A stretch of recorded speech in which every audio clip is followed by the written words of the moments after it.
Welcome to this week's episode of Everything Went Black. We've got Darkness Weaves coming at you with Karl Haikara. We're talking about Kane, the mythic hero of Karl Edward Wagner's series. We're plugging along with the Dark Crusade. We've got 2 more episodes left to cover the book. If you like this show, then you also should follow the rest of the Horsemen of the Podcasting Apocalypse gang. Kicking things off every other Monday, we've got Brandon Legion's Horror Wolf 666. Up next, on Tuesday, Jackie Smith brings us Into the Necrosphere, literally the greatest extreme music podcast in the land. Of course, Wednesday is Everything Went Black, as well as Iblis Manifestations, brought to you by Cheyenne. Thursday is Necro Thursday, where I return with the Necromaniacs Horror Podcast, along with Mike Scandato and Jeff Kashid. Thursday is also day 1 of the Soul Knox Podcast, brought to you by Karl Haikara. For all things occult, sinister, macabre, check this podcast out. Friday brings us Spitball Media, featuring Mike Scandato's brother, John Draper, a irreverent look at popular culture. Saturday, well, Saturday's a day off. But don't worry, because on Sunday, the sinister minister, Karl Haikara, returns with Soul Knox Day 2. If you like this show, by all means, share it with your friends, give us likes, follow us on social media. But you can also put your money where your mouth is and join the Everything Went Black Patreon. For $1 a month, you get access to all the bonus content, which comes at you every week. For $5 a month, you get the bonus content plus early access to the regular shows. And for $25 a month, you get all of that plus a sponsorship.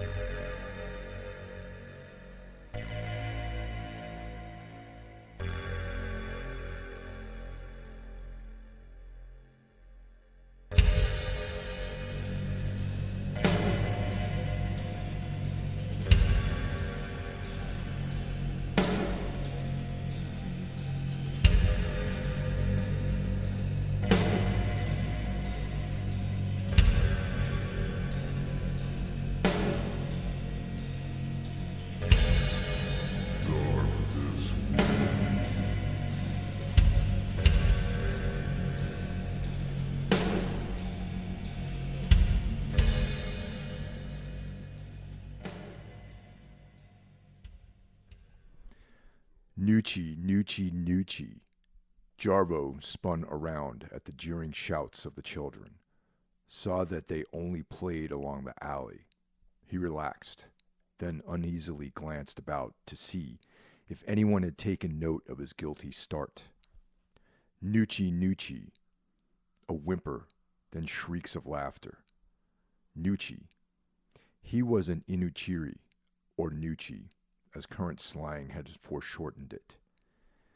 There are only 2 kinds of people left in the world, the Satakis and the Inuchiri, literally those who betray the one faith. As easy to say, the living and the dead, for where the Dark Crusade cast its shadow, there were no alternatives. Right on. So we're back with the Dark Crusade. And we're doing the next 5 chapters, Karl and I. How's it going, Karl? Good. How are you doing? Doing well. I'm doing well. So, good as it can be. It's tax day. Unfortunately, I was really late, and I did my taxes today. Finally. Dude, really? Damn. Yeah. I do my taxes like as soon as I get all my paperwork, man. I just get it done. Yeah, I'm a procrastinator a little bit on that. But so literally today is the day. By midnight, it's like you got to have everything, otherwise you pay like a penalty, right?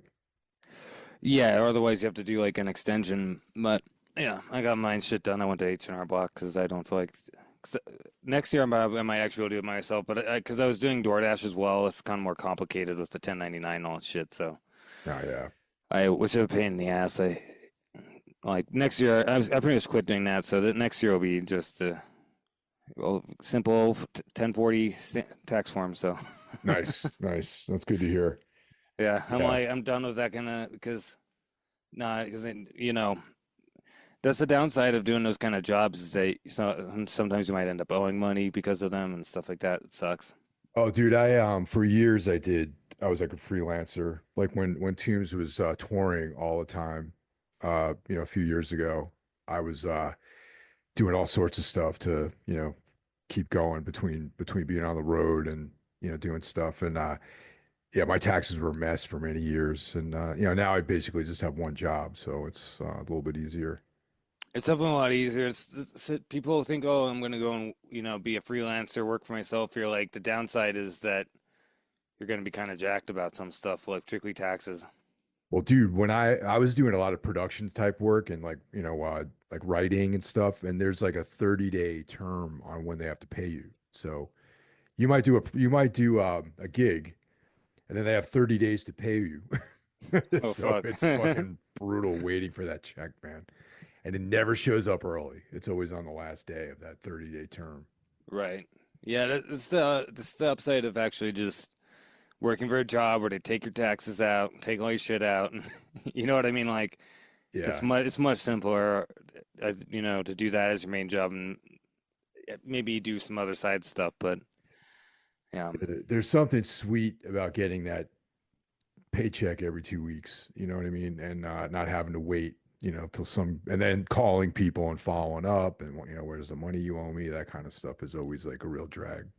And I'm sure keeping track of where all the money's coming from too, because so you got to remember, like, if you've done like writing jobs for like three different places, you got to Yeah. remember Oh, yeah. when they got to pay you and keep track of all that shit. Like, have like a Well, spreadsheet of who owes you and what. yeah, totally. And then the worst part too is like coming back from tours. Like, we would do like two or three tours, some 3 tours a year, and then, small runs of dates and everything. And it's all cash, dude. It's like all the money that we paid ourselves was in cash.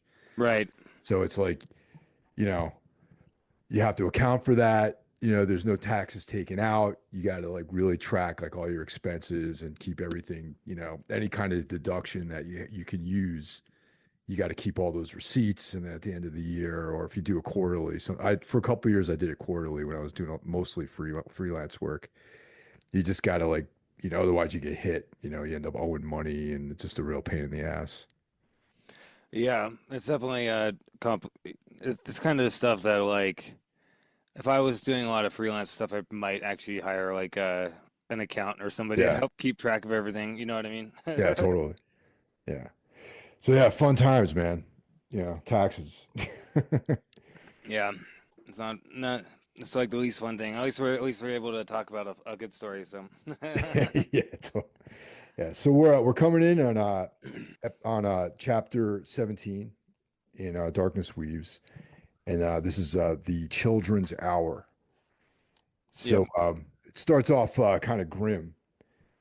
We hear a new term called Nuchi, and that's a term for non-believers in the Sataki faith, those who portray the one faith. So Jarbo is wandering around town. We discover that Jarbo is still alive after the battle, and he's been sort of taken in by the theater guild, and the character Errol from prior chapters is sort of find out has nursed him back to health. So he discovers a 6-year-old girl nailed to one of those X crosses, those famous sword and sorcery X-shaped crosses that you see in Frank Frazetta paintings and all that sort of stuff. yeah, and the problem is though he's being watched by defenders, so he has to be real careful. You can't help the Nochi's being murdered because then you'll be a Nochi as well, and then you'll be murdered. So it's definitely a pretty fucked up thing, and it seems like the kids are actually like it's like they've drank the Kool-Aid, and it makes sense because you think about like Nazi Germany, for example, Yeah. like the Hitler Youth and stuff. Like these kids didn't know any better in a lot of ways. You can't sometimes in some ways you can't even blame them because you're like these kids were, some of those kids were like 14 years old. Like the Nazis took power when they were like 6 or something. So they've been raised and brainwashed in this propaganda for years, and so yeah, they're gonna go out with a Panzerfaust to blow up some tanks or something. You know what I mean? Like, it's kind of the same thing. Like they're more susceptible to this kind of like totalitarian system, which is basically the Satakis. You know what I mean? And also, kids just have like this inherent evil streak too. I think if you remember from growing up, there always tends to be this like hierarchy, this almost like gang-like mentality with like young kids, picking on other people and things like that. Definitely, and I think um, you definitely see that, and so it's very easy for them, like if you have like the outsider, for them to tag up and team up on the outsider and make their life miserable and all that kind of stuff. Like it's it's the wonder of kids. I was luckily never really bullied, but as a kid, but for some reason I could get along with almost anybody when I was a kid. So even though I was like the weird kid, like in a lot of ways, I was like the one coming with all the games for everybody. So no one ever really bullied me, you know? I got bullied when I was a kid. It was kind of a drag, but I started lifting weights and boxing and all that sort of stuff. Kind of pulled myself out of it. Yeah, I think like I don't know, I just never really had too much of a problem with it growing up for the most part. So I mean, I guess I got lucky in that sense because I should have been like the kind of kid that they bully, but you know, for some reason I just kind of got luck. I guess kind of got lucky with it. I guess. That's awesome. You should have been the kid getting bullied. Yeah. Well, I mean, literally, I was definitely the kind of weird kid, but I don't know. I just managed to diffuse that kind of stuff all the time. So Jarbo's out in the streets, and his appearance has been altered a bit. But some of the guardsmen, the defenders, they say they run up on him and they're like, this guy looks kind of familiar. So because What we find out is that Jarvo's part of the theater guild nowadays with the one chick who saved him, Errol. Errol, and and they've kind of created like a whole fake identity for him, that he's like this wounded veteran of like one of the battles, what they do is they actually have him play as Jarvo in one of the plays. Yeah, it's real funny. That's actually kind of funny, and like there's like a little bit of lightheartedness to that otherwise grim story. But what's kind of sketchy about the guardsman is they asked what happened to his face, because if we remember from previous episodes, Jarbo was injured. He was given up for dead. He sank to the bottom of this like stream in his battle armor and all this. So he was injured in the battle, or And his face was burned before. His face was burned by Kane earlier. Yeah. So he's like disfigured. He went through this whole ordeal. Errol was like looking after him, and but she modified his face with like wax and makeup and stuff like that, and they grew a beard, and it's kind of clever actually how they did that whole thing. They try to darken his face a little bit with makeup and change his hair color, and they and he's also one thing too is that he has this continuing like symptoms, like he has like kind of like a weird fever that keeps coming back, like from his illness. So yep, so he's very very compromised. So the guardsman asked him what happened to his face, and he said that he was injured in one of the battles, and he claimed to be in the first wave, like going over the wall. So the defender tries to like see if he's telling the truth, and he's like, "Oh, you went over." You asked him if he went over the west wall, but he's like, "No, I didn't go over the west wall. That was like the riverside." So that cleared their test to make sure he wasn't, because they were real suspicious of him at first. Yeah, and then they figure out that, oh yeah, we've seen you in the play. So and one other thing we learn is that I guess Jarvo was like in the middle of like depression, like couldn't get it out, and then finally Errol told him that Esketra still lived, right? Yeah. So ever since then, he's had this like ridiculous fantasies about saving her and how she's gonna like love him forever, even with his disfigurement, and he's like totally like on fire to like rush in and save her. So that's important for later. Yeah, that's keeping him going. Yeah. And so the play that he's involved in is called The Invincible March of the Sword of Sataki. It's like obviously this kind of propaganda style play. What you mentioned Nazi Germany, so it has like that Nazi propaganda with like the triumphant legions, marching down, their enemies and things like that. Yeah, but through like the frame of like a medieval passion play. So it's like kind of there's like buffoonery and like, like we get a whole description of the whole play a little bit later, and they dress him up in like a funny like yellow like blonde wig, and he talks like he's like a gay or something. You know what I mean? Like he totally like he's totally making this like crazy caricature of Jarvo. Like there's like a humor to it. It's like kind of a burlesque at the same time as being like a propaganda piece. Yeah, they play Jaro as like sort of emasculated and like, diminished, Yeah, somewhat. it's very like high. Everything's like very. Have you ever seen like uh, old like folk theater stuff? Like they talk about medieval passion plays, or even if you see like Japanese like kabuki or these types of things, like it was very like or like Indonesian like theater stuff like that. It's like very heightened, and even some Shakespeare's like that. But Shakespeare grew out of those kind of mummers plays, but so that's kind of what they're doing. So there's a humor to it, but it's also like a propaganda piece. They're like mocking the enemy, but then they're like making the triumphant like march of the sword of Sataki and all this stuff like that. Yeah.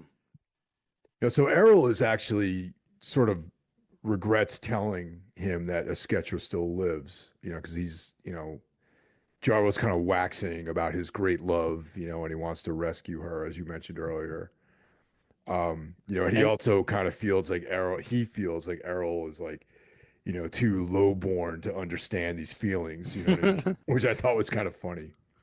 yeah, he's like he's so like stuck in his like mental programming of like of people, of like the way of the class and stuff like that, that even though he can be like kind of like grateful to Errol and feel like a sense of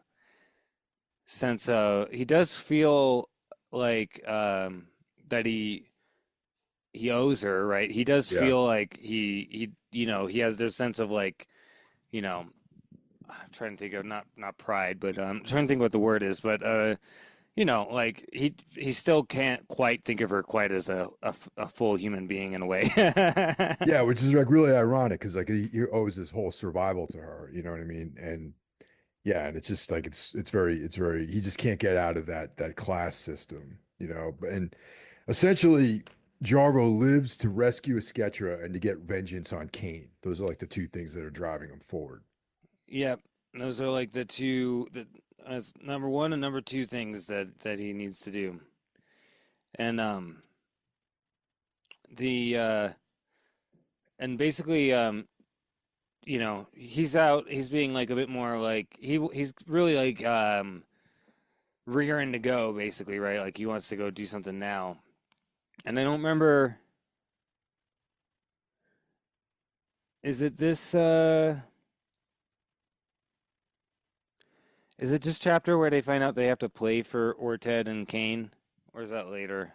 We're kind of mixing up the chapters, but yeah, that's might as well just go there. So, um, Well, we can come back, but I know that they have yeah, to play it for Kane. Yeah. yeah. I mean, there's really that chapter really covers most of what we're saying. Is like the Errol creates this, another identity for him. They work on his accent because he comes from a different part of the, different countries. So there's even that so he sounds like he blends in with the people of the city. They work on his accent, and he has a new name. His new name is in CMO. Yeah, that's a new name he's got. Yeah, Yeah, yeah. The next chapter is like telling everything that we just were talking about, yeah. and Samto, and then okay. So now next chapter, Goddess. I got kind of out of order. The next chapter, Goddess, is where. Oh no! So at the end of that second of chapter, 18. That's when they Yeah, find out that they. find out at the very end that they have to that they're going to perform in SETI to celebrate the return of Kane. So that's they're going to do their whole play production inside the city, inside the walls of SETI, and lo and behold, Kane is going to be there, and So Yarbo's instantly daydreaming about yeah. how he can like do his like break break a Sketcher out and kill Kane in one go. Yeah, he's kind of like out of. One thing about Jarvo is he's really not with the with this world too much. No, he's like, and also, just remember he's been injured. He's feverish. He's not really. He's not fully recovered really, and maybe it's the kind of wretched conditions that he's living under that there's this lingering sort of sickness that he has. Yeah, there's a lot of elements to it. I think he's like the problem. We even saw that before though, with his kind of the way he thinks about Esketra, he doesn't really see her for who she really is. Yeah, He's very much like has this like idea of who Esketra is, and I've noticed that throughout the whole book, the way he talks, yeah, particularly once his face was burned and she wouldn't talk to him, and then he's like in his head he's making all these like excuses for her, and he's like he's like trying to like he just can't see her for real because he's projecting this ideal onto her, and I think that's always really interesting when you see that like men do that all the time. Men project ideals that have nothing to do with the actual woman on women all the time. You know what I mean? I was just gonna say that, man, and that's like the brilliance of Wagner's writing is that he takes this sort of timeless quality that men have, and applies it into this sword and sorcery story that we're doing here. Yeah, and he's not putting like a lesser writer might actually just state it straight up in some way, right? You might, oh, like, but instead Wagner kind of lets you kind of discern that through getting inside Jarvo's head and how he views the world. You can kind of go, oh, okay, yeah, this guy is definitely like projecting. And I think he's kind of projects through onto the whole world. Like he really has been raised with this sense of honor, the sense of classism, the sense of the way things should be, and the way women should be, and he projects that upon the world around him. But the problem is, at this point in time, the world around him has crumbled with the Satakis. The Sataki has completely turned upside down everything that he ever believed. You know what I mean? So I think he's really pulling at straws, trying to even process the way the reality is now, you know? Yeah. Um, so we move on, and Errol is having her cards read by Bori. There's a little a maybe the precursor to tarot is being practiced here. Yeah. And, And Jarbo's fever comes back throughout this whole thing too. and he's trying to like not let her know, so he goes and steals some cinchona bark and which I guess helps that. And it sounds like the cards aren't good either. Yeah, yeah, they Like keep redoing the reads because they're coming up probably bad, and yeah, they're it's probably like the death cards and stuff. death Yeah. card. Yeah. And We shift over to Orted, who's partying and doing cocaine and stuff like that. After after banging a Sketcher for a while. yeah, yeah, a sketcher is like straight up his concubine at this point. Yeah, she's we'll find out how much of a concubine she is. Yeah, But she's yeah, he banged her all night and now he's doing cocaine and he's bothered by Kane coming. And he's kind of Orted I think is bothered by Kane because uh he knows that Kane intends to double cross him at some point. yeah, Kane knows that Orted plans on double crossing him at some point. So they're kind of like a standstill right now. yeah, and his return is definitely stressing him out for sure. You know, Yeah, and the other problem too is that Orted is not very smart when it comes to military stuff. Like, it wasn't for Kane, I don't think the Satakis would have accomplished very much. You know what I mean? no, not at all, because they were just like They, an undisciplined mob of people, and Kane took control. He also brought in some of his mercenaries to beef up the battalions and whatnot, and gave some sort of tactical expertise to the whole campaign. Well, the whole sort of Sataki of that he is all his. They're all his men. They follow him. They're loyal to him, not to Yeah. Orted. The defenders are loyal to Orted, but not the sword of Sataki, which is basically the entirety of the army, and the cavalry is essentially Kane's for a lot of ways. You know what I mean? So there's a problem for Orted. So I think Orted. It sounds like Orted has been secretly trying to create his own army because he keeps having Kane send him people, right? And Kane doesn't understand why do you want me to keep sending all these people to this place that's too much said he has too many people like Yeah. and I think Orted's trying to create his own army. You know what I mean? Yeah, it's kind of like too little, too late for him, though.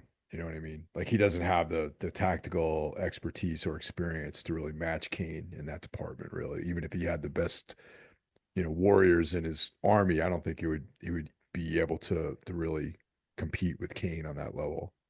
No, I don't think so. And I think that I mean Kane's basically been carving an empire out for him. That's his that was his intent was to carve an empire out and take Orted out. But we find out in the next part of this chapter too that we get he doesn't understand quite. He needs to try to figure out who Orted is, how supernatural he is, because he hasn't quite put the pieces together who Orted actually is. You know what I mean? Yeah. There's also a lot of gaming in this chapter. Kane's also shooting some dice with his Elaine, his second in command. Yeah, and then there's like a conversation which is very like oblique where he's like, "Can you find the girl and stuff?" And you're like, we have to kind of assume who he's talking about. We don't really know. Yeah. Well, we'll find out later. But actually, I don't think we find out this chapter, but we'll find out like at another point. But I Yeah. mean, this we'll find out next episode, I think. Um, but yeah, so it's all kind of a setup the night before, and the next night, the next chapter, her lips are painted red, is where we get the whole description of the entire performance, right? Yeah, they go pretty deep into the whole thing, and it's pretty clear also that Kane is like a man of the people too. You know what I mean? Yeah, everybody loves Kane. Like when he comes out, and in this pageant, they've made it so that Orted is there at the battle too, which of course is a bunch of bullshit because he wasn't there at all. But they had to make it sound like he was there. So Yeah. but Kane gets way more cheers than, and everybody, the people want to fight for Kane and for the sword of Sataki more than necessarily set Orted, and I do think that bothers Orted as well. You know what I mean? Yeah, and you think about even just like the visual, you know, like they've stated also that or earlier that Orted has grown soft, as his with his role as a prophet. He there was it was mentioned in one of the earlier chapters about how he used to have like a hard like warrior's body, and now the partying and excess and all that stuff has kind of made him like this less impressive physique. You know what I mean? Yeah. And Kane is like, this like broad, heroic figure, very Yeah, impressive. it's funny in the previous chapters mentioned that Orted's like, oh, he got a hangover, so he does some cocaine to help with his hangover, and he kind of thinks about how it makes him mad that Kane never seems to have a hangover Yeah, yeah, totally. ever. Yeah. It's Kane's like one of those guys though, man. He's like he knows probably just when to stop, just when to cut it off. Like he's, he, like he he's one of probably those guys. he probably like also doesn't drink as much as people think he does. You know what I mean? Yeah. Because there's a lot of points in the Kane stories where he seems to make it look like he's drinking more than he actually is, but he like is just trying to fool people. You know what I mean? Like, Yeah. and there's something about who he is. I mean, think about it. Like he was dying in one section. He was able to just make himself feel better with thought, essentially. You know what I mean? Like Kane is probably more powerful than people think. He's got some he's amazing healing. He's like Wolverine on crack, Yeah. kind of. You know what Essentially, I mean? essentially, yeah. Yeah. And that's the thing too. It's like, you know, we And know he's more about him because we've been reading, thousands of years of his history in these short stories. And you think about people in the time of these stories, they know of him, but they don't really understand. Like he's a legend, but like a lot of legends, they probably doubt the veracity of him being like this immortal guy. And then when he because he appears to be just like a human. Well, they hear the stories of Kane, but I don't think they think that when they meet this Kane, I don't think they think that it is him until it's too late usually, you know, Yeah, and he's also um yeah, it makes sense too that the common people like him better. I mean, he is like this fucking giant, like almost 7 foot tall dude with all muscle. You know what I mean? Like yeah. he's he's like up there fucking yeah. But Ortad sounds like he's getting all like puffy and he's doing cocaine and drinking all the time and this god inside of him just seems to be like trying to destroy the physical body in some way. You know what I mean? Yeah. Another parallel with Robert E. Howard too is like Robert E. Howard and Conan and Karl Edward Wagner and Kane. It's like, you know, it's not a coincidence that Kane has got red hair because Wagner had red hair and was Yeah. also bearded.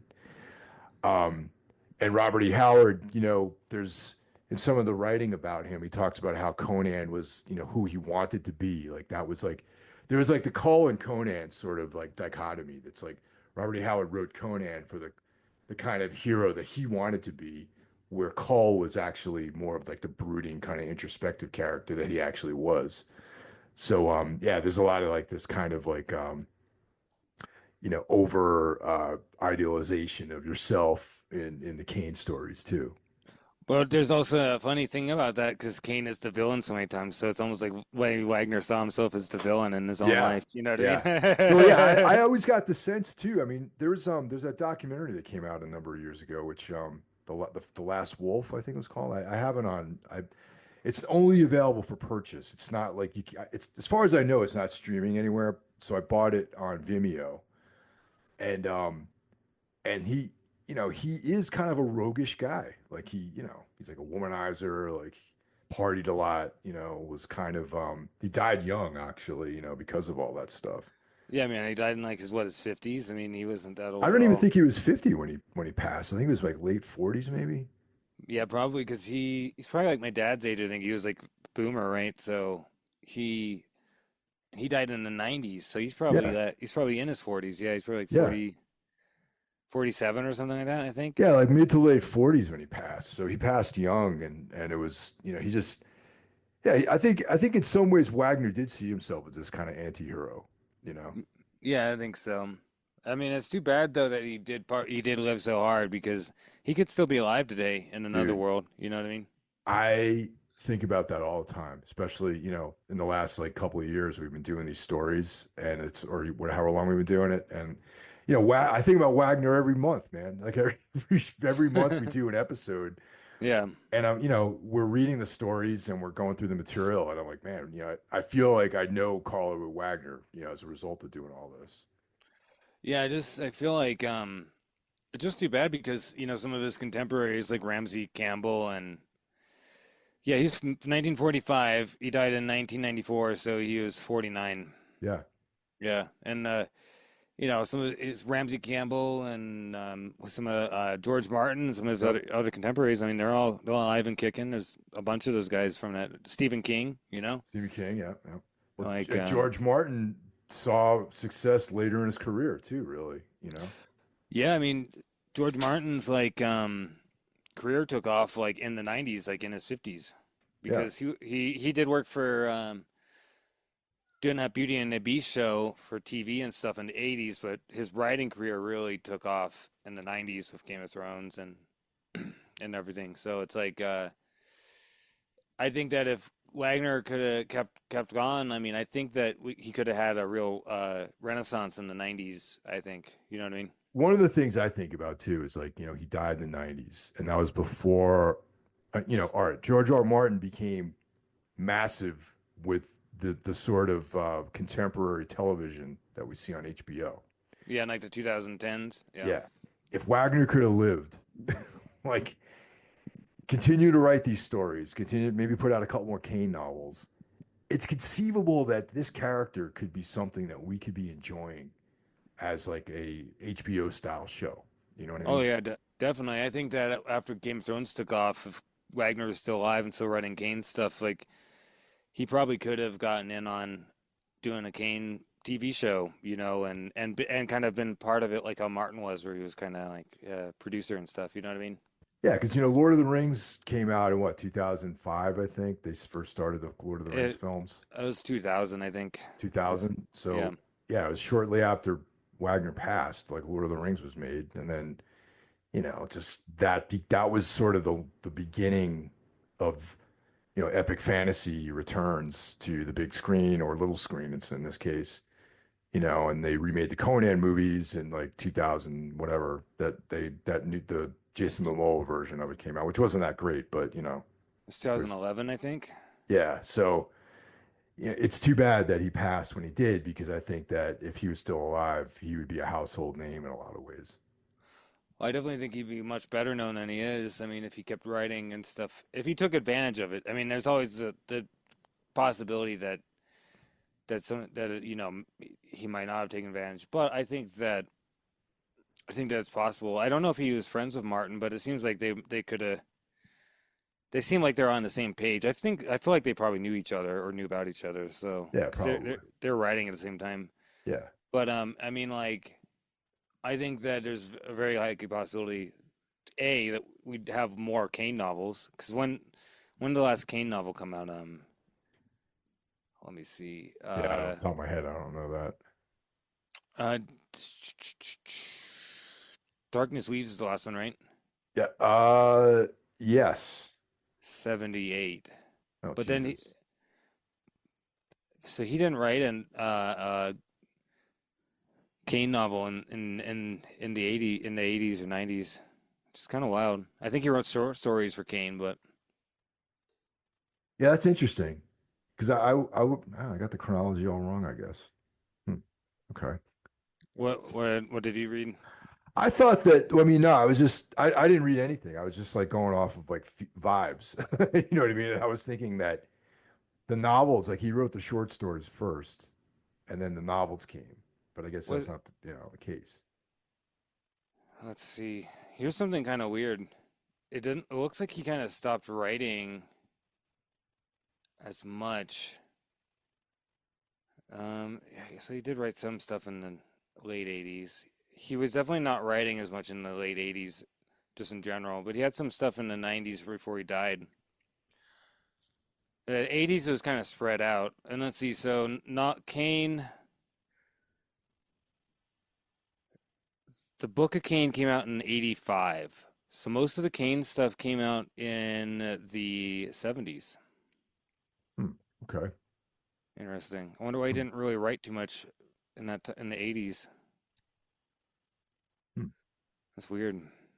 Yeah. I mean, he did write that Elric's thing, which came out in the 90s. Um, the Gothic Touch. Yeah, he wrote some stuff, but it looks like he had. Okay, so the last stories that he wrote was the Book of Cain 85. So he was writing, but he didn't write the novels. So Hmm. Okay. he didn't write any more novels in the 80s. He wrote the book of short stories, the Book of Cain. It's weird. Yeah. I wonder why he went over a decade without writing any more Kane stuff. But I think he was, as far as I can tell, probably more focused on doing like his Howard stuff, and I don't know. Maybe he wasn't really writing as much in the last decade of his life. It seems like it wasn't. Yeah. That's unfortunate. Yeah. All right. So back to the pageant here. So we got everyone's wearing masks. They the sort everyone's faces are concealed. Um, and Jarvo blends in because he's masked. He has the waxen sort of caricature of his own face, actually, which is kind of funny that he's wearing a mask of his own face. And people believe him to be disguised as Jarvo, but he actually is Jarvo. Yeah, it's pretty funny. The one thing I was just gonna say real quick, I was just looking. Do you have that Midnight Sun collection? Yeah, Of I have the two collections. Yeah. So in that there's a excerpt of a fourth novel that he didn't complete called In the Wake of Night, Okay. which was written in the 80s. So there's a bit of that in that. But yeah, like it's pretty funny that that he's just like walking around like like he's um just like walking around as if he's himself, you know what I mean? Yeah, And that's the real thing that I love about Wagner too. Is like there's like these moments of absurdity in some of these stories too. You know, like that is actually really funny. It's like walking around with a mask of your own face on. yeah. The it's pretty silly, like in some ways. But you know, Wagner always puts some humor in his work. Yeah. Now Jarver didn't have any kind of plan at all. Like he just found himself in this situation. He noticed that Orted and his sketcher were seated together. And at this point, he doesn't really know he doesn't know at all.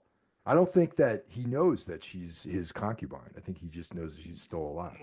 He knows that she's his comic concubine, but he thinks that it's like forced. Oh, okay, gotcha. Yeah, he thinks that she's being made. You know, he thinks it's like this Forced horrible, into it, yeah. like she's just part of his harem now, or yeah, and Right. yeah. So Escadra's sitting one side and Kane's sitting on the other.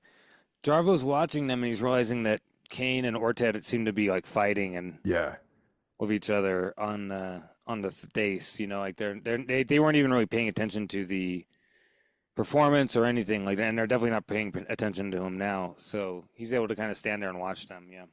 You know, it's kind of funny too that Kane, who knows how that battle actually went, and there's like the liberties, the creative freedom that was exercised to place Orted in that conflict in the way that's being shown in the play. I think that's kind of funny too. Yeah, it's pretty funny. I mean, but Kane didn't pay any attention. He didn't care. He didn't care what people think of him. You know, Kane's on his own shit. So, Yeah. um, what were you gonna say? Oh yeah, I was gonna say. So he doesn't have any kind of plan. He just sees them there, and he's like freestyling his way through this whole situation. And he thinks about trying to murder both Orted and Kane, but which is kind of a tall order for a guy who's like feverish and by himself basically. Yeah. We know that Orted can't be killed, and we know that Kane is more than formidable for him. But he wants to sketch her. That's like he decides that his objective is to rescue his sketcher from the clutches of Orted. Yeah, yeah, that's what he decides is number one, and I think that's the best. I guess the best idea in this context because he can't take Orted. I mean, he might be able to kill Orted if he was a human, but Orted can't be killed in a normal way. So yeah, so he definitely can't stand up to Kane. That's for sure. No, so he's like kind of creeping in the shadows, like observing this whole thing, like hiding, and the event's starting to wind down. And he sees that that Esketra, she leaves. She, slinks off into yeah. I think Orted is like picked up by like some sweet blonde thing, right? Oh, like, right. Yeah. Okay. Yeah. So he goes off, and then Esketra goes off like kind of annoyed, like on her own, essentially. Yeah. So, and that's when Orted decided. That's when Jarvo decides to make his move. Yeah. So he follows her, creepily in the darkness. Yeah. And he finally catches up to him, but she's like, claims, he's like, you're wearing a mask, and he's like, pull off your mask. He's like, I wear no mask, Esketra, is what he said to her. And she's like, doesn't that sound like, doesn't that sound like, I just thought about this just now in the Yellow King. Take off your mask. He's like, this is no mask. She's like, no mask, said in one, the part of the Yellow King. Not, you remember that? Like, yeah, I know what you're talking about. Yeah, and that's what it makes you think of a little bit. It didn't really hit me until just now, actually. Believe it or not. Me neither. Yeah. So she thought he was dead this whole time, and and she's kind of like blown away and shocked that he's not dead, that he's alive.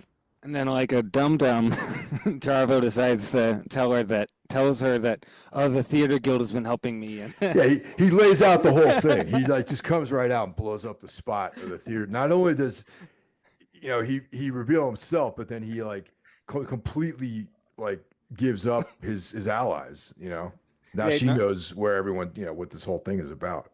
Yeah, he narcs on everybody who's helping him. and then he like is like, "I'll take you out if you're like, come with me." And I like this. She kind of goes, "Yes, of course. You're here to rescue me." Yeah. I can just imagine that. It's actually really funny. Jarvis was like, "In another hour, you'll be free." Yeah, he's like, I'll She's take like, you away from all this, you know. yeah, she's like, "Of course." And she's like, I need to go get some different things. Wait here." Yeah. He's like, "I'm coming with you." She's like, "No, just wait here." Yeah. And it's pretty funny actually. Yeah. Yeah, this section actually had like, besides from the kids being crucified, has like some of the more humorous elements of the story, I think, are in these few chapters. The whole like Jarbo situation, I think, is even though he's like kind of the hero of the story, he's still kind of funny though, you know. He's kind of pathetic, yeah. Yeah. He's like a pathetic hero in a lot of ways. And the he decides to try to follow her, and then he doesn't think he should, and then he's kind of like lost in a hallway, and then all of a sudden he hears like guards coming, so he hides. Yeah. And this is when we find out that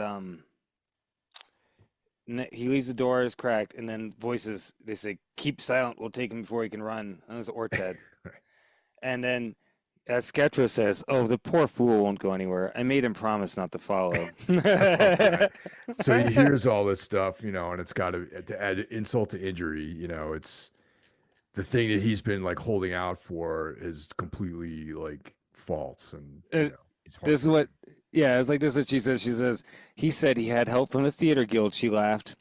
"What's impossible is that the Scarface lout believes he's rescuing me, the mistress of the wealthiest, most powerful ruler in the world, and a silly fool thought he'd save me from my fate."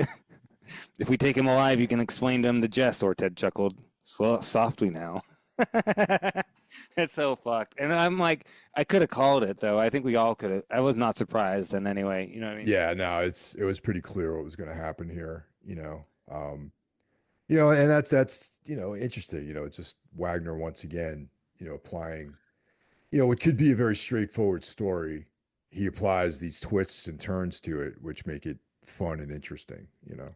Yeah. And then the final chapter we're covering, basically, Jarvo's like in shock, essentially. And he starts just wandering out of he lets them go by. He's like frozen in shock of everything. Like his whole world's coming down. And this chapter is kind of weird and kind of like very almost experimental written. He's like lurching through the hallways, and it's weird because he's like seeing like men dead on the ground, like covered in blood. Like he doesn't, but he's not really intaking the information. He's just kind of seeing it, and we don't know. We have no context for what he's seeing. You know what I mean? Like we don't Yeah. know what's going on. Yeah. Yeah. There's all this carnage that he's walking through.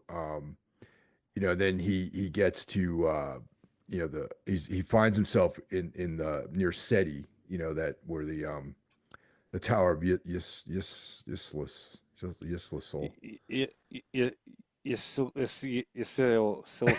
Silsel. Yeah. So Yislisol, yeah. yeah, he walks through the Tower of Ingoldi. He's starting like the shock and the pain is now turning to rage, but he's starting to get consumed by fever. And next thing you know, he finds himself at the tower, and he's already climbed it. And when he gets to the top, like that sun-shaped thing is making a weird like I don't. It's like I'm. It's like he can see that it was a doorway, right? In his feverish state, he can see the doorway of Isiswil. You know what I mean? Yeah. Now, you mentioned that this had a very trippy quality to it. This chapter it had experimental writing where he's not quite taking everything in. I attributed that to his fever, and Yeah, just his mental state and everything too. exactly. Yeah, it's his shock, his like mental state. Like we're very much in Jarvo's head in this chapter. Like this chapter is totally told from his subjective state. So we don't have context for some of the stuff that he's taking in at all. Like we don't really know. We won't know what's going on for a lot of stuff until the next chapter, which is kind of a genius thing that Kane does because it creates intrigue in the reader. Like you want to know what the fuck's going on, Yeah.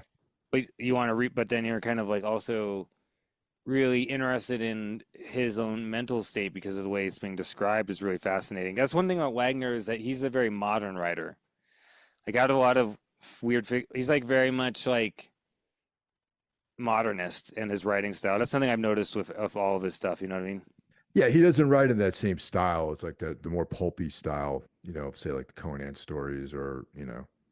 Well, it's like even that very first fucking Kane story we ever covered, um, the one about the girlfriend that Kane kept bringing back to life. That story, that was like a straight up like modernist, like weird total experimental, like experimental movie of a story essentially, because we didn't have any idea what the fuck was going on in that story at all No, from not the at start. all. You know what I Yeah, mean? yeah, Like you have to piece it together as it goes because you're so, and that's how that's how Wagner is. And I don't think I've ever really read anybody write sword and sorcery like that before, like or since. Like I've like because a lot of writers who write this kind of stuff write in more of the pulp style of like yeah. Howard and Lieber and all this stuff. I do, Yeah, yeah, when you you know what I when mean. you read Wagner, it's like he's like he just writes just like a novelist, basically. You know what I mean? Like he could be writing any genre really, but he in this case he's writing the a sword and sorcery story. Yeah, exactly. And I love that. I think that's great. I think more people should. I think that's something that should be taken up by modern sword and sorcery authors. I think let's push the genre a little bit in some different ways, like how Wagner was. Um, but I mean, like as far as like stylistically, you know what I mean? Yeah, Formally, like the formal style of it. But I think yeah. So he goes up to the gateway. He sees the gateway. He stops himself from going into it, kind of falls down a little bit, and then passes out, essentially, right? yeah. Well, he's drawn to the ledge actually. There's like that black sun, sunburst, Yeah.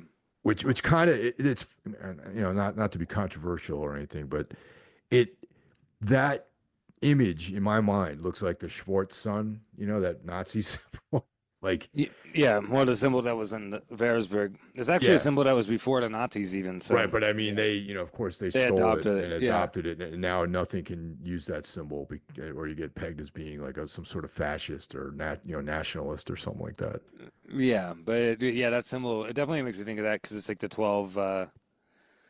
12 sun runes emanating Yeah, from the center. Yeah, and I definitely feel like this looks like that, but it's the gateway to Gisisl, right? So, yeah. So that's I'm visualizing that, and he feels himself being pulled over the ledge, but he pulls himself back, and it's when he passes out and sort of out of commission for a while.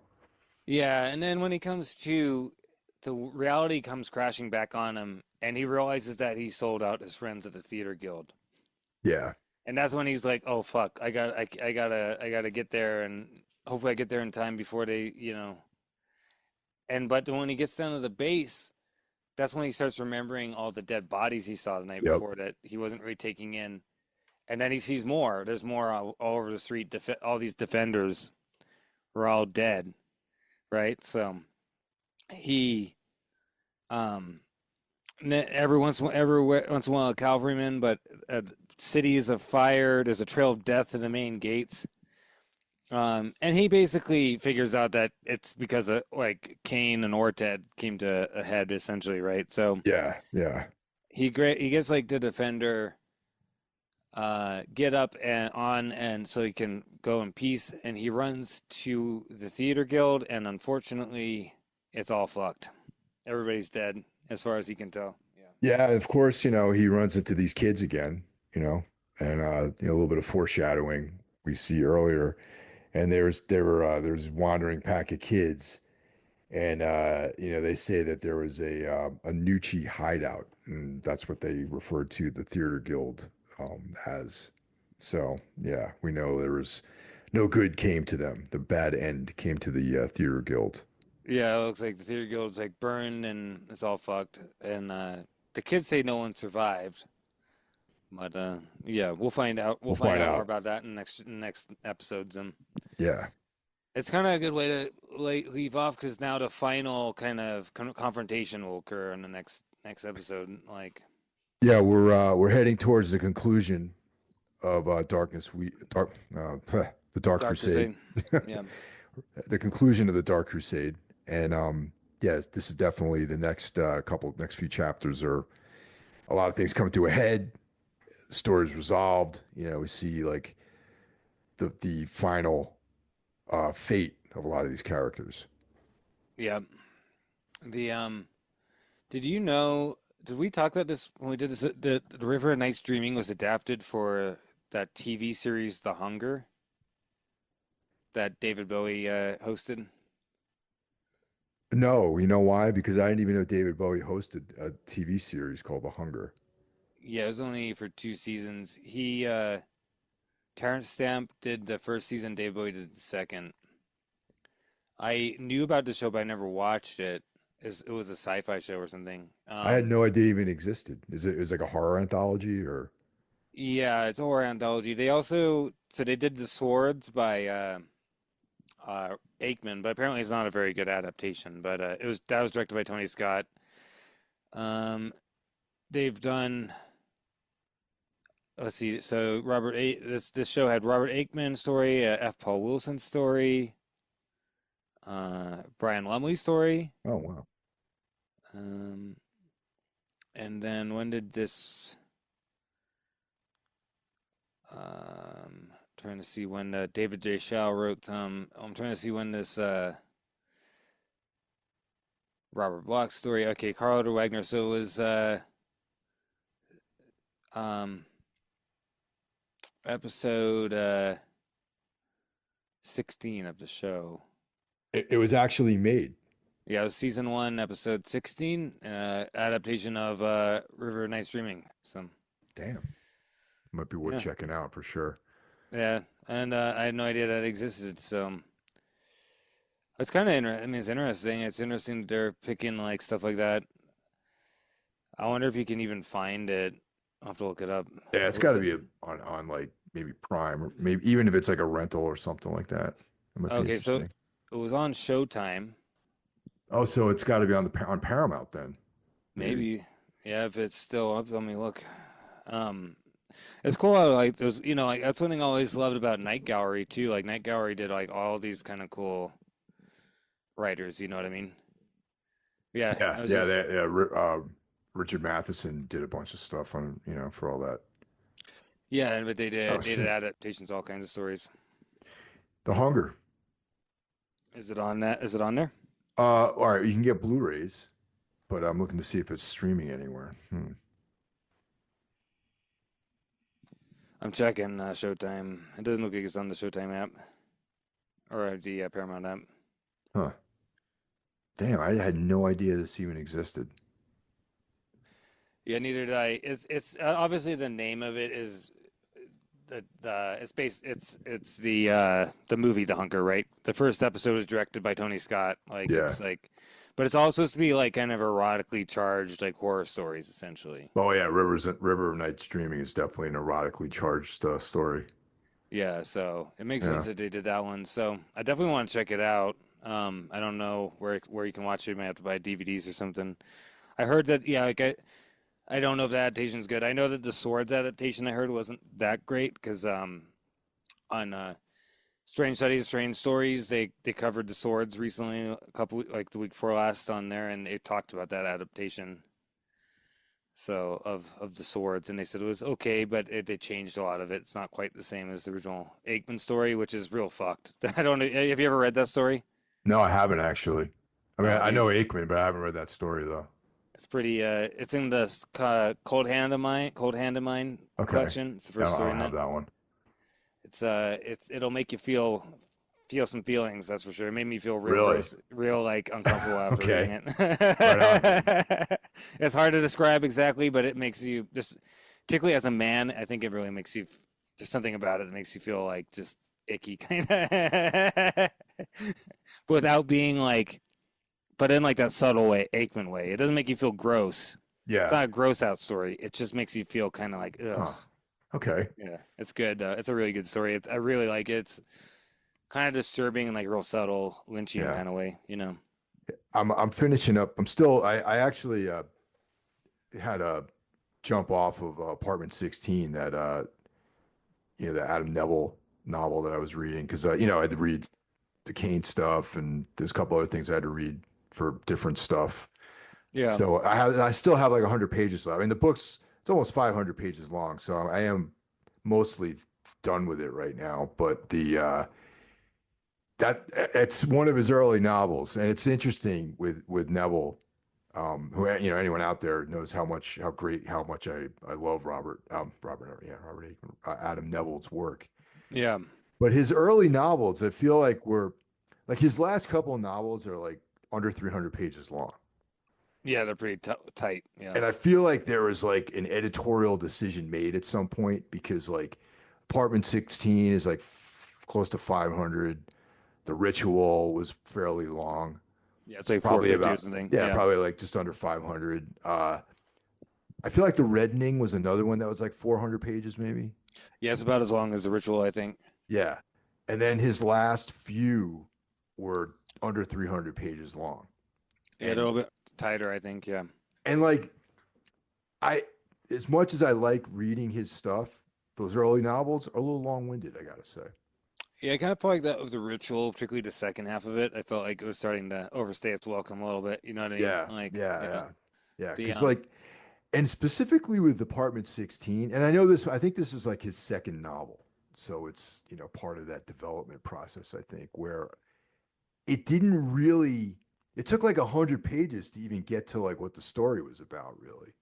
right.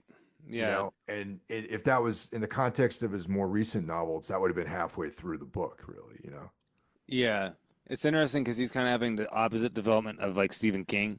Yeah, Or Stephen King stuff got more and more bloated in the 80s and then he's shrunk back down again now. But like, it's like the opposite. It's like Adam Neville started a little bit more bloated and it's tightened his shit up a little bit. It's kind of yeah. funny. The Yeah. reddening though, I thought was appropriate at like 400 pages though, because there was a lot of sort of details that were in that novel that I thought was kind of worth wading through. Yeah.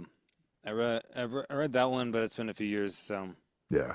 the I listened to the audiobook of Phantoms by Dean Koontz, the book that they based that movie off of. Yeah. And I hadn't read that and since I was like a kid. I probably read that and as a kid when that movie came out.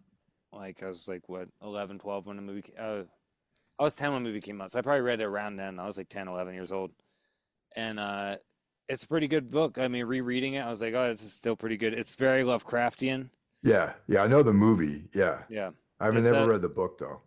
it gets a little bit more Lovecraftian in the not in the book, I think, with like what the creature is, because they can develop it a little bit better. You know what I mean? But it's pretty good. I mean, it's very interesting. I liked it. I haven't read very much Dean Koontz, but I mean I read some stuff when I was growing up, but as an adult, I don't think I've read anything by him. So that was kind of interesting I haven't revisiting read that anything one. by Yeah. him. I haven't read a single thing of his. But that's it. That the Phantoms is actually in my cart in Amazon. Yeah. So I someday I'll de pull the trigger on it for sure. I definitely back it. It's a good novel. I enjoyed it.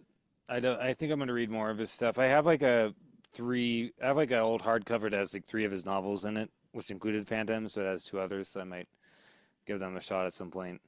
I'm intrigued by that Aikman story that you mentioned, and Oh yeah, yeah, if yeah, you can buy. Do you have any of his collections? yeah, I do. Yeah, I don't have the one that you mentioned though. Do you have like Dark Entries? Yeah, I have Dark. Is it in that? Wait, it's not in that one. No, it's in the second one, Cold Hand in Mine. Yeah, okay. There's only four Aikman collection books, so there's Dark Entries, Cold Hand in Mine, The Settled Dust, and there's one other, The Wine Dark Sea or something like that. I think it's called. And Yeah, I bought all four a little while ago, like the newer editions, because they were out of print for a while, but then they got reprinted recently with kind of nice editions, nice paperbacks. I only have Dark Entries, because I didn't know where to start with Robert Aikman, and like that was like, Bauhaus But song. So it's a good what I've read. That's a good place to start because it's his first collection. You know, Cold Hand of Mine is the second one, so it's a good one to get next. And I had the first story is the swords. There's also the story the hostel, which is really creepy. And a lot of his stuff is creepy. His stuff is weird. And there's like pages from a young girl's journal, which is kind of his take on a vampire story, I guess. Um, it's a good it's a I like Aikman a lot. I think his stuff's it gets to you in like a weird a real subtle way. In the same way, I feel like his work is like David Lynch. You know how David Lynch's stuff, like something seemingly normal, can just make you feel kind of weird. Well, yeah, Yeah. actually, because Wait. Brandon and I are doing this Black Lodge, series where we're going through all of the Twin Peaks stuff from beginning to end, and we It, talked about that during that episode. I think you guys and I are like on the same wavelength because Joe and I are about to do a Twin Peaks Oh, really? thing for Soul Knox too. Because Oh man. I just started, I just watched. We're gonna do we're breaking up because we're gonna cover pretty much the entirety of Lynch's work. So the Twin Peaks stuff, we're just doing 3 episodes, one about the original season, one about Fire Walk with Me, and one about the return. So, and then we're gonna watch all the main Lynch movies. But so I just watched like I have to finish the second half of season 2. I watched through the death of Leland Palmer, I'm about to finish off the rest of the season. So I just Twin Peaks is pretty fresh for me right now too. Season 1 is where it's at, man. That's my favorite. Specifically, episode 2 is my favorite. It Yeah, just it's a good one. yeah, dude, it's so good. And Season 2, I like David Lynch's episodes, like the yeah, episode when Maddie, like episode 6, I think is the last one. That's one of the ones he did. yeah. That episode, The second that half of season 2 I thought was cool. well, the first half up to when Leland dies and then Leland dies, and then it's kind of cruddy for a little bit, and then it picks up again when David Lynch got involved again at the end, and it's like the but the episode when in season 2 when they realize that Leland and Bob are the same, Yeah. and Leland murders Maddie. That episode is so fucking creepy and weird and makes you feel real unpleasant feelings. It's like the TV version of Firewalk with Me, and it's pretty extreme for a television show. I can't imagine 1991 seeing that shit on TV. You know what I mean? Well, that's one of the things we said right away was like at that time it was like Baywatch and like Beverly Hills 90210 or like, that was what was on TV, I think, at that time. And it's like then Twin Peaks comes out of nowhere. And I think Twin Peaks also didn't it predate X-Files too? Yeah, it was part of the inspiration for X Files, Yeah, right. and I think Mark Frost did some work on X Files too, didn't he? Like I think Maybe. some. Yeah, But I know. then there was the offshoot of X-Files, Millennium. You ever see that? Yeah, I have all Dude, the box set DVDs. I bought so them all a good. few years ago. So good, man. Lance Yeah, Henriksen is so great in that. And that got canceled because it was too much of a downer for people, I guess. Like people didn't like it because it was too humorless or something, too it's really dark. it's pretty dark. Yeah, I watched through most of season 1 when I got the DVDs. I need to finish the other 2 seasons, but I that it's that's like it's pretty dark. It's pretty dour. I mean, it's like the inspiration for Millennium was like Seven and stuff like Yeah, no, that. it's great. I love Millennium. Like you can't stream that anywhere. You have to own the physical copy of that. You know what I mean? Yeah, I have the Blu-rays or the DVDs of that series. Yeah, and it hasn't been reprinted on Blu-ray either. It's just No, the old DVD DVDs. boxes. And luckily, I got lucky. They had them at the store near me for like $10 for each season. I bought them all for myself for one Christmas. I think they're pretty much hard to find these days too, even like online. I think they're even, I don't know if they're limited prints or they don't have, it's hard to come by those apparently. Yeah, which really sucks. Like that show really needs a new Blu-ray box set and like be on streaming somewhere. I don't understand that at all. But you definitely wouldn't have the X-Files. You wouldn't have Millennium. You wouldn't have any of that kind of stuff without Twin Peaks. Twin Peaks like broke the mold. Like Twin Peaks like told everybody this is what you can do with television. You know what I mean? Yeah, But on the totally. flip side, you also got Northern Exposure because they took like the goofy fun part of Twin Peaks and they're like, we're just gonna do a whole show about that, and then you get Northern Exposure. You know what I mean? Yeah, yeah, totally. Which I remember watching my dad watching Northern Exposure, but it's like totally like the kooky side of Twin Peaks in the show without any of the dark weird stuff. You know what I mean? Yeah. Well, right on, man. We're you know, we're wrapping this novel up, and it's onward after that. Yep, we're cracking on, and we'll next one we'll do, and in the next couple weeks we'll actually should try to shoot for doing Northman finally. We don't know we keep saying Yes. that, but we need to do that finally, and the and then we'll finish Dark Crusade, and then we'll be on the Darkness Weaves, and that'll be another 4 or 5 months probably. I think that's the longest one, right? I think that one's a little bit Yeah. That longer. one's a little bit longer. Um, but I, I like all these have been what like maybe 200 to 250 like these first two novels like they're pretty short, huh? Yeah, but that's kind of like a good length for a novel, I think. It's like we were just talking about Adam Neville, where he's got his 500-page books, and for these for like specifically for Sword and Sorcery, I think that like a 250-page book is really the sweet spot for these types of things. Yeah, I think like I think that like I'm definitely down for some epic fantasy door stoppers occasionally, like I like Game of Thrones, or I did read the entirety of the Wheel of Time series. It took me like a year, but I did it. I like some of those. I do get a little. I do kind of. I do like the shorter ones. Like that's one thing I love about the Witcher series is that all those books, the longest novel is like maybe 450 or something. Like they're all pretty short, and I appreciated that because you could kind of breeze through it. You know what I mean? Like I think that that's something that I'd like to see come back. Like the 80s was all about like 200 to 300 page novels, right? Like Yeah. in horror, and because like I have like that Paperbacks from Hell book, Yeah. Yeah, that's a great book, by the way. Yeah. and all those books were like what 200 to 300 pages, right? All those kind of like that was like the standard size for paperback novels back then, right? So Yeah, that was yeah, they're all like under 300 pages probably. It's funny. I was telling you, I don't think I was telling you about this, but I went specifically now I'm getting the courage together to read The Other. I tell you how much of the movie freaked me out, yeah, and how like reluctant I am to read the book. yeah, But now in my adult life, I think I can handle it. So I have it in my collection. But going through paperbacks from hell, like because they reference that, The Exorcist, and Rosemary's Baby as like this kind of triumvirate of paperback novels. yeah. That kind of So kicked it off in the 70s, yeah, early yeah. 70s. So now it's like I feel like it's my duty to finally read it. I needed to see the movie. I'm like the opposite. I read the novel when I was like a kid, I think a teenager, adolescent teenager, and I've never actually seen the movie. I need to watch the movie finally. Yeah.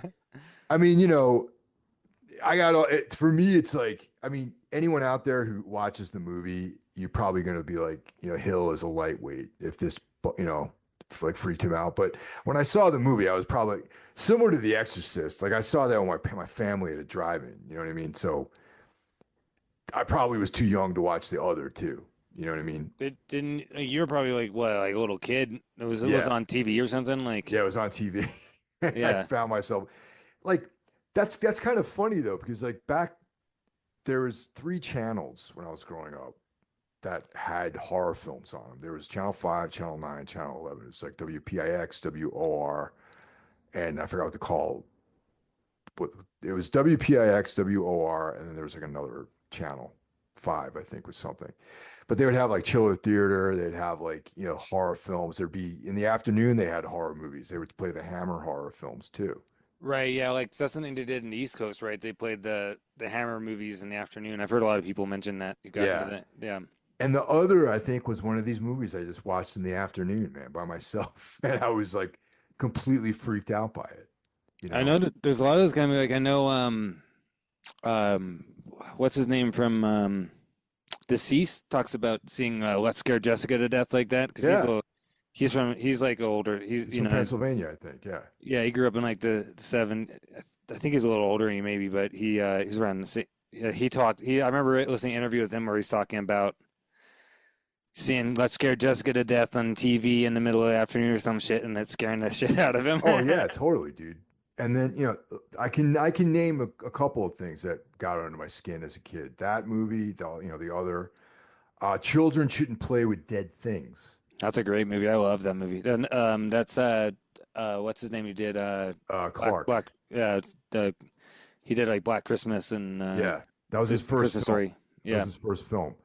And that was the kind of thing where it was like, I remember, dude, I remember exactly when the context of this movie. It was, we would spend the weekends at my grandmother's house. She lived in the same town that we both, my mom and my grandmother and my aunt, they all lived in the same town. So on the weekends, we would go there. And on Saturday, we'd stay there late on Saturdays. And I watched that movie in the living room while everyone was in the kitchen. And I was terrified, like Yeah. by myself. Like everyone was in the kitchen, like drinking coffee and having cake and whatever. And it was like, getting close to midnight. And I remember like, you know, great time, great memories of growing up like that. But like watching this, who just free reign to put whatever I wanted on the television. I was watching this like really creepy, like zombie movie, with like It, low budget zombies. And the ending of that movie still creeps me out. it's a good one. I mean, they do like the magic ritual. I've actually sampled that in one of my old black metal demos. They sampled like the whole ritual that he does to raise Yeah, man. raise dead, and then the lead zombie who they obviously modeled his makeup after the guy from Carnival of Souls. Yeah, yeah, exactly. It's so good. Like I love that. It's a really good movie. The ending of that movie to this day, because we did that on Necromaniacs, and the ending still hit me hard. You know what I mean? The ending is like still very creepy. It's definitely a downer ending, and Yeah. the did they show stuff like Night of the Living Dead there Yeah. too, and Oh, like yeah. Carnival Souls and all kind of stuff too? Dude, Yeah, no holds barred, man. Everything. On just on regular television on these like local channels. It was like Night of the Living Dead, Carnival of Souls, all the Hammer films, you know, uh, Texas Chainsaw Massacre. Because if you think about it, there's really no blood or nudity in that film. no, there's nothing like there's no blood, gore, there's no gore No, at all. nothing, Yeah, man. It's like that was like one of the later night shows, you know? yeah, they show it at like 10 or 12, Yeah. like 12 or something. Yeah, Yeah, and Paul Ledney, because I know Paul was just on Into the Necrosphere. He grew up in the same area that I grew up in, so he would live yeah, in Connecticut, and I was in the New York side of the border. He was in Connecticut. He's got the same stories too about watching Chiller Theater and like all this sort of stuff. It's funny. yeah. It seemed like Chiller Theater was a big deal for for everybody growing up in that time. Like, and makes sense. I mean, I would be obsessed if I was your age. I would have been watching the same shit as a kid, like Oh obsessed with yeah, all dude. that. I would have been watching Chiller Theater every week. You know what I mean? I looked forward to Because it every week, man. That Saturday was like the big, like I was an only child. I didn't really have a lot of friends, especially at that age. It was like comic book day. I would like get a stack of comics. I would read all of those, and then I think around 4 o'clock is when the horror movie started. And then it was like, I remember another film I saw was The Devil's Rain. That was another one too, man. that was a good one. Yeah, Yeah, Ernest that other, Borgnine. other movie, Anton LaVey's in it, and Yeah, Anton LaVey's in it. yeah, William Shatner. It's just a classic film, man. That it's a was good like one. all those films, man. It was all part of like growing up and comics and horror films, basically. We still kind of had that in our growing up in the late '80s, early '90s, because we did have the tail end of Elvira, and they had the USA Up all monster night. up all Yeah. night, the monster thing on like that I think Gilbert Oh, Godfrey did. Terror Vision, is that what it's called? Well, Something like that. yeah, I think wasn't TerrorVision that was Joe Bob Briggs. Joe Bob Briggs one on Yeah. TNT. Yeah, yeah. So Fridays, Saturdays were always my dad would let me stay up and watch once we got cable. We didn't have cable at first, so once we got cable, that would be a thing we'd watch. He'd let me stay up and we'd watch like either the Gilbert Godfrey one, Monster one, or the on USA, or we'd watch the Joe Bob. Like Yeah. that's one reason I love Joe Bob, 'cause I definitely watched Joe Bob growing up, like Dude, over he's on the best, on man. TNT or whatever. Yeah. I love Joe Bob Briggs. The greatest. But yeah, those are all good memories, man.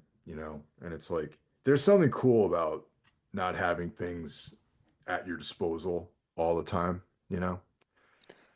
Yeah, in a way, like it's like like you're kind of like you watch what's there, and so you're kind of exposed to a lot of different things you might not have been exposed to, right? Because it's even like going to the video store. Maybe the movie you wanted to rent's not there, so then you gotta like look at the other movies and figure out what other movie you might want to watch. Like and I mean, granted, we it's nice having like so much at our disposal. I love having like my own movies because I like not relying on streaming.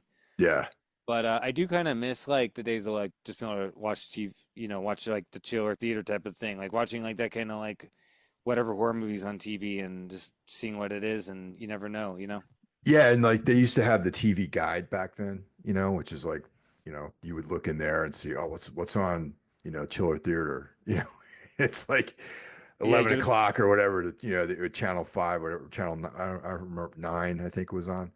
And it was like, humanoids from the deep or something. Well, that wouldn't be on there actually, but like There's too much rape in that there's one, too but much rape and nudity in that one. But like, it would be, Carnival of Souls or something, something sick like that. do they show the Universal movies too? Because I know they did that in the Yeah. 50s when my dad was a kid. There's a lot of the I Universal feel like ones. the Universal movies, there was also another thing that was called the 4:30 movie, which was like it would be afternoon stuff during the week. Right. And I feel like the Universal show, and anyone out there who's an old man like me, if you remember, correct me if I'm wrong on this, but I feel like the Universal stuff was on the 4:30 movie. The 4:30 movie definitely had the Vincent Price, Edgar Allan Poe stuff. Like they would do Oh, that's Monday through awesome. Friday, and it would be on like the 4:30 movie. Because I remember I would like eat my dinner. Like I'd ask my mom to eat my if I can eat my dinner in the living room and watch the rest of the Pit and the Pendulum or something like that. That's awesome. Yeah, I love those Vincent Price Poe Yeah. movies. Like, that's something I want to cover on my podcast at some point. Is those movies because they're like some of my favorites. Like my dad and I rented them all the time when I was growing up, and my dad was such a huge Vincent Price fan, right? Oh, So dude, like, Vincent Price is a G, man. I love Vincent Price. I got this poster. It's my dad. just it's like Oh, that's awesome. yeah. Yeah, Can you see that? Yeah, yeah, I love that picture of him. yeah. My dad So got to s- my dad got to see Vincent Price on his last tour that he did, like as a performance thing. He did like a night of Edgar Allan Poe or something like that at right. the theater here in the Old Elitch Gardens.